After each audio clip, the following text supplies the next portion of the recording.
jungle. Assalamualaikum. Haider Raza Syal here. I am a student of first year MBBS at King Edward Medical University. I scored 184 marks out of 200 in MDCAT 2022. आज मैं आपको कुछ tips दूंगा MDCAT के हवाले से कि last month में लास्ट फ्यू डेज में आपने किस तरह अपनी प्रिपरेशन को कंप्लीट करना है।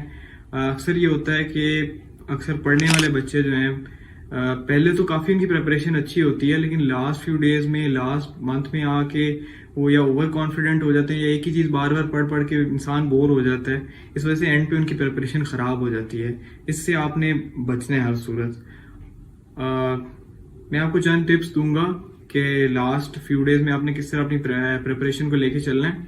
First of all practice test, ये बहुत इंपॉर्टेंट है। प्रैक्टिस टेस्ट आपने मैक्सिमम सॉल्व करने हैं, किप्स के हों, स्टेप के हों या किसी और इंस्टीट्यूशन के, जो भी अच्छे क्वालिटी प्रैक्टिस टेस्ट आपको मिले वो आप सॉल्व करें। फिजिक्स के लिए एक तो बहुत इंपॉर्टेंट है। प्रैक्टिस टेस्ट का फायदा ये होता है, एक तो आपको पैटर्न समझ आता है, क्योंकि क्वेश्चंस तो रिपीट नहीं होते लेकिन क्वेश्चंस का पैटर्न जरूर रिपीट होता है, तो आपको क्वेश्चंस की समझ आएगी किस तरह के क्वेश्चंस आते हैं, वो आपको काफी हेल्प करेगा। दूसरा आपकी सेल्फ असेसमेंट होगी, आपको पता चलेगा कि आप इस वक्त कहाँ लाइक कर रहे हैं। थर्डली आपका डर खत्म होगा कि MDCAT कोई हवा नहीं है, कोई हवाई चीज नहीं है, आप कर सकते हैं। अच्छा, इसके बाद सेकेंडली किप्स के नोट्स और प्रैक्टिस बुक्स, ये आपने अभी ले लेने हैं और आपने सॉल्व भी करनी है। प्रैक्टिस बुक्स पढ़ना भी है इस तरह से। उसके अलावा फेडरल की आपने बुक्स लाजमी लेनी है, स्पेशली बायोलॉजी की लाजमी है। बाकी आप अगर करना चाहें तो कर लें। उसमें आपने करना क्या है फेडरल का, उसमें आपने शॉर्ट लिस्टिंग करनी है पॉइंट्स की। मैंने जिस तरह किया था, मैंने किप्स के नोट्स को मेन अपना बनाया था।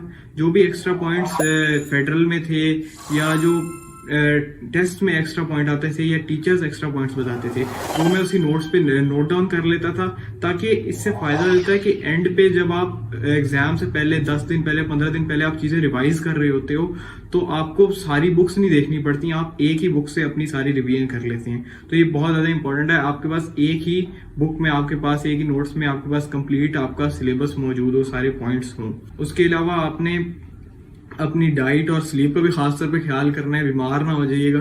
और लास्ट डे पे बेहतर तो है कि आप ना ही पढ़ें, लेकिन अगर करना चाहें तो ओवरलुक कर लें चीज़ों को ज़रा। और ये बहुत इंपॉर्टेंट कि आप 7 to 8 आवर्स तो एटलीस्ट आप अच्छी नींद लेके जाएं एग्जाम से पहले, क्योंकि एग्जाम में आपका माइंड का फ्रेश होना, स्ट्रेस फ्री होना बहुत ज़रूरी है। क्योंकि जब आपका स्ट्रेस फ्री माइंड होगा तब आप इजीली आप सॉल्व कर पाएंगे क्वेश्चंस को, आप सॉल्यूशंस आपके माइंड में आ सकेंगे। और ये बहुत इंपॉर्टेंट है। अक्सर अच्छे बच्चे जो है ना वो इस चीज में रह जाते हैं, क्योंकि वो टेंशन ले जाते हैं। कमिटेड मेहनत करनी होगी, आपको टेंशन लेने की बिल्कुल जरूरत नहीं है। इंशाल्लाह यू ऑल विल रॉक।